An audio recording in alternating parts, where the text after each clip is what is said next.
ಅದೇ ಫಾರೆಸ್ಟ್ ಅಧಿಕಾರಿಗಳ ವರ್ಷನ್ ಪ್ರಕಾರ ಅಲ್ಲಿ ಅದನ್ನು ಹೋಗಿ ಇನ್ನೂ ಡೀಟೇಲಾಗಿ ನೋಡಬೇಕಾಗಿದೆ.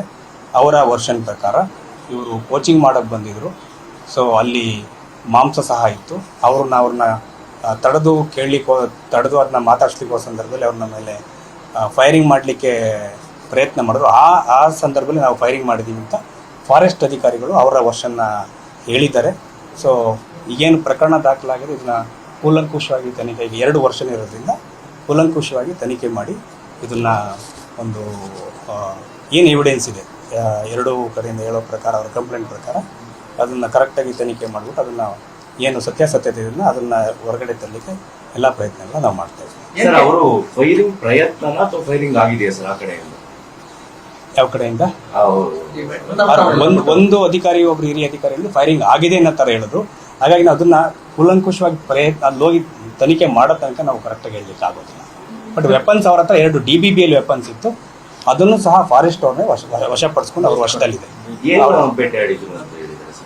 ಸ್ವಲ್ಪ ಮಾಂಸ ಸಿಕ್ಕಿದೆ ಅಂತ ಹೇಳಿದ್ರು.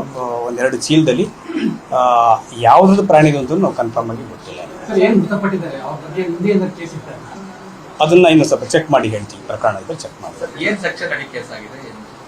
ಇವ್ರ ಮೇಲೆ ಏನು ರಿಲೇಟಿವ್ಸ್ ಕೊಟ್ಟಿದ್ದಾರೆ, ಯಾರು ವಿಕ್ಟಿಮ್ಸ್ ಇದ್ದಾರೆ, ಡಿಸೀಸ್ಡ್ ಯಾರು ಇದ್ದಾರೆ, ಅವರ ರಿಲೇಟಿವ್ಸ್ ಕೊಟ್ಟಿರುವಂಥ ಪ್ರಕರಣ ಮರ್ಡರ್ ಪ್ರಕರಣ ದಾಖಲಾಗಿದೆ.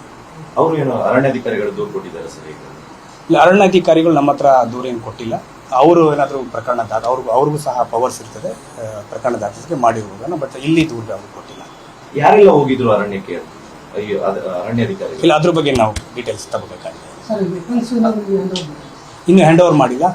ಅವರು ಫ್ಯಾಮಿಲಿಯವರು ಬೇಕಿರೋದು ಡಿಸ್ಕಸ್ ಮಾಡಿಕೊಂಡು ಕಂಪ್ಲೇಂಟ್ ಕೊಡಲಿಕ್ಕೆ ಸ್ವಲ್ಪ ನಿಧಾನ ಆಗಿದ್ದರಿಂದ, ಬೆಳಿಗ್ಗೆಯಿಂದನೂ ಕಂಪ್ಲೇಂಟ್ ಕೊಡಲಿಕ್ಕೆ ಹೇಳಿದ್ವಿ. ಬಟ್ ನಿಧಾನ ಆಗಿದ್ದರಿಂದ ಸ್ವಲ್ಪ ಹೊತ್ತಿಂದ FIR ಆಗಿದೆ.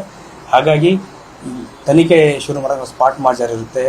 ಅದಾದಮೇಲೆ ಫಾರೆಸ್ಟ್ ಅಧಿಕಾರಿಗಳು ಏನೇನು ಸೀಸ್ ಮಾಡಿದ್ದಾರೆ, ವೆಪನ್ ಸೀಸ್ ಮಾಡಿದ್ದಾರೆ ಅಂತ ಹೇಳ್ತಾ ಇದ್ದಾರೆ. ಅದನ್ನೆಲ್ಲನೂ ಸಹ ನಾವು ವೆರಿಫೈ ಮಾಡಬೇಕು. ಸರ್, ಎಷ್ಟು ಜನ ಫಾರೆಸ್ಟ್ ಆಫೀಸರ್ಸ್ ಹೋಗಿದ್ರು ಅದನ್ನ ಮಾಹಿತಿ ಇದೆಯಾ? 5-6 ಫಾರೆಸ್ಟ್ ಆಫೀಸರ್ಸ್, 4 to 5 ಮೆಂಬರ್ಸ್ ಅಂತ ಹೇಳಿದ್ದಾರೆ. ಇಲ್ಲ, ಅಧಿಕಾರಿಗಳು, ಅರಣ್ಯ ಇಲಾಖೆ ಅಧಿಕಾರಿಗಳು ಅಂತ ಕೊಟ್ಟಿದ್ದಾರೆ. ಈ ಬಾರ್ಡರ್ಗೂ ಇನ್ಸಿಡೆಂಟ್ ನಡೆದಿರೋ ಜಾಗಕ್ಕೆ ಎಷ್ಟು ದೂರ? ಯಾವ ಬಾರ್ಡರ್? ಫಾರೆಸ್ಟ್ ಬಾರ್ಡರ್ಗೂ ಮತ್ತೆ ಇನ್ಸಿಡೆಂಟ್ ನಡೆದಿರೋಂಥ ಜಾಗ ಬಟ್ ಭಾಳ ಡೀಪ್ ಇಂಟೀರಿಯರ್ ಇದೆ, ಸುಮಾರು ಒಳಗಡೆ ಇದೆ.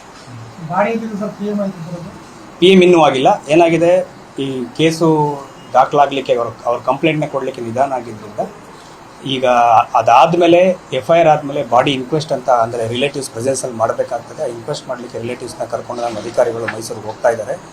ಅದು ಬಾಡಿ ಇನ್ಕ್ವೆಸ್ಟ್ ಆದಮೇಲೆ ಪೋಸ್ಟ್ ಮಾರ್ಟಮ್ ಆಗುವಂಥದ್ದು. ಇವತ್ತೇ ಆಗುತ್ತೆ. ಡಾಕ್ಟರ್ಸ್ ಮಾತಾಡಿದ್ದೀವಿ, KR ಹಾಸ್ಪಿಟ್ಲ್. ಕೆಲವರು ರಿಸೀವ್ ಮಾಡ್ಕೊಳ್ಳಲ್ಲ ಅಂತ ಇದ್ದಾರೆ ಸರ್. ಅದನ್ನು ನೋಡೋಣ. ಈಗ ನಮ್ದೇನು ಪ್ರೊಸೀಜರ್ಸ್ ಇದೆ ಮಾಡ್ತೇವೆ. ಇಂದು ಬೆಳಿಗ್ಗೆ ಚಾಮರಾಜನಗರ ಜಿಲ್ಲೆ ಹನೂರು ತಾಲೂಕಿನ Hanur range Kaveri wildlife ಸ್ಯಾಂಕ್ಚುರಿಯ ಒಂದು ಕರಡಿಕಲ್ ಒಡ್ಡು ಅಂತ ಆ ಜಾಗದಲ್ಲಿ ಫಾರೆಸ್ಟ್ ಏನು ರೇಂಜರ್ಸ್ ಫಾರೆಸ್ಟ್ ಆಫೀಸರ್ಸ್ ಇರ್ತಾರೆ, ಅವರುಗಳು ಕಾಡಿಗೆ ಬಂದಂತಹ 4 ಜನ ಅವ್ರ ಮೇಲೆ ಫೈರಿಂಗ್ ಮಾಡಿದ್ದಾರೆ ಅಂತ ಒಂದು ಮಾಹಿತಿ ಬರ್ತದೆ. ಫೈರಿಂಗ್ ಮಾಡಿ ಅದರಲ್ಲಿ 3 ಜನ ಮರಣ ಹೊಂದಿರ್ತಾರೆ, ಡೆತ್ ಆಗಿರುತ್ತೆ. ಸೊ ಒಬ್ಬರು ಇಂಜುರಿಯಾಗಿ ಅಲ್ಲಿಂದ ಹೋಗಿರ್ತಾರೆ. ನಂತರ ಆ 3 ಜನ ಡೆತ್ ಆಗಿರೋರು ಸಹ ತಕ್ಷಣ ಅವರು ಇನ್ನು ಜೀವ ಇದ್ದರೆ ಉಳಿಸ್ಬೋದು ಅಂತ ಹೇಳ್ಕೊಂಡು ಫಾರೆಸ್ಟ್ನವರು ಕೊಳ್ಳೇಗಾಲ ಆಸ್ಪತ್ರೆಗೆ ಕರ್ಕೊಂಡು ಬಂದಿರ್ತಾರೆ ಅರ್ಲಿ ಮಾರ್ನಿಂಗು. ಅವ್ರು ಹೇಳೋ ಪ್ರಕಾರ ಅಪ್ರಾಕ್ಸಿಮೇಟ್ಲಿ ಅರೌಂಡ್ ಬೆಳಿಗ್ಗೆ 5 ಗಂಟೆ ಸುಮಾರಿಗೆ ಈ ಘಟನೆ ಆಗಿರ್ಬೋದು. ಸೊ ಅದರಲ್ಲಿ ಏನು ಮರಣ ಹೊಂದಿದ್ದಾರೆ, ಡೆತ್ ಆಗಿರುವಂಥವ್ರು 3 ಜನ. ಆಂಟೋನಿ ಸ್ವಾಮಿ ಅಂತ 50 ವರ್ಷ, ಮತ್ತು ಜಾನ್ ರೋಸ್ ಪೀಟರ್ ಅಂತ 42 ವರ್ಷ, ಮತ್ತು ಕುಮಾರ್ ಸವರಿಯಪ್ಪನ್ ಅಂತ ಅವರು 35 ವರ್ಷದವರು, ಮತ್ತು ಇಂಜೂರ್ಡ್ ಹೆಸರು ಮಹಿಮಾ ದಾಸ್ ಅಂತ ಸುಮಾರು 44 ವರ್ಷ. ಅವರು ಅಲ್ಲೇ ಹತ್ತಿರದ ತೊಮಾಯರ್ಪಾಳ್ಯ ಮತ್ತು ಮರಿಯಮಂಗಲ ಅಂತ ಊರಿನವರು. ಅದರ ನಂತರ ಇದನ್ನು ಹೆಚ್ಚಿನ ಅದಕ್ಕೆ ಏನು ಮರಣೋತ್ತರ ಪರೀಕ್ಷೆಗೆ ಅಂತ ಹೇಳ್ಬಿಟ್ಟು ನಾವು ಆ ಮೃತದೇಹಗಳೇನಿದ್ದು 3 ಇದನ್ನು ನಾವು ಮೈಸೂರಿನ KR ಆಸ್ಪತ್ರೆಗೆ ಶಿಫ್ಟ್ ಮಾಡಿಸಲಾಗಿರ್ತದೆ. ಅದಾದಮೇಲೆ ರಿಲೇಟಿವ್ಸು ಶ್ರೀಮತಿ ಮೇರಿ ಅಂತ ಹೇಳ್ಬಿಟ್ಟು ಒಂದು ಕಂಪ್ಲೇಂಟ್ನ ಕೊಡ್ತಾರೆ. ಅವರ ವರ್ಷನ್ ಪ್ರಕಾರ ಈ 4 ಜನ ದನ ಏನು ಮಿಸ್ಸಿಂಗ್ ಆಗಿರ್ತದೆ, ಬಂದಿರೋದಿಲ್ಲ. ಅದನ್ನು ಹುಡುಕೊಳ್ಳಿಕ್ಕೆ ಫಾರೆಸ್ಟ್ ಹೋದಾಗ ಅಲ್ಲೆಲ್ಲ ರೆಸ್ಟ್ ಮಾಡಬೇಕಾದ್ರೆ ಫಾರೆಸ್ಟ್ನವರು ಫೈರಿಂಗ್ ಮಾಡಿದ್ದಾರೆ ಅಂತ ಹೇಳ್ಕೊಂಡು ಅವರು ಕಂಪ್ಲೇಂಟ್ನ ಕೊಟ್ಟಿದ್ದು. ಅದರ ಪ್ರಕಾರ ಒಂದು FIRನ ದಾಖಲಿಸ್ಕೊಂಡು ಮರ್ಡರ್ ಪ್ರಕರಣ ದಾಖಲಿಸ್ಕೊಂಡು ತನಿಖೆಯನ್ನು ಶುರು ಮಾಡಲಾಗಿದೆ.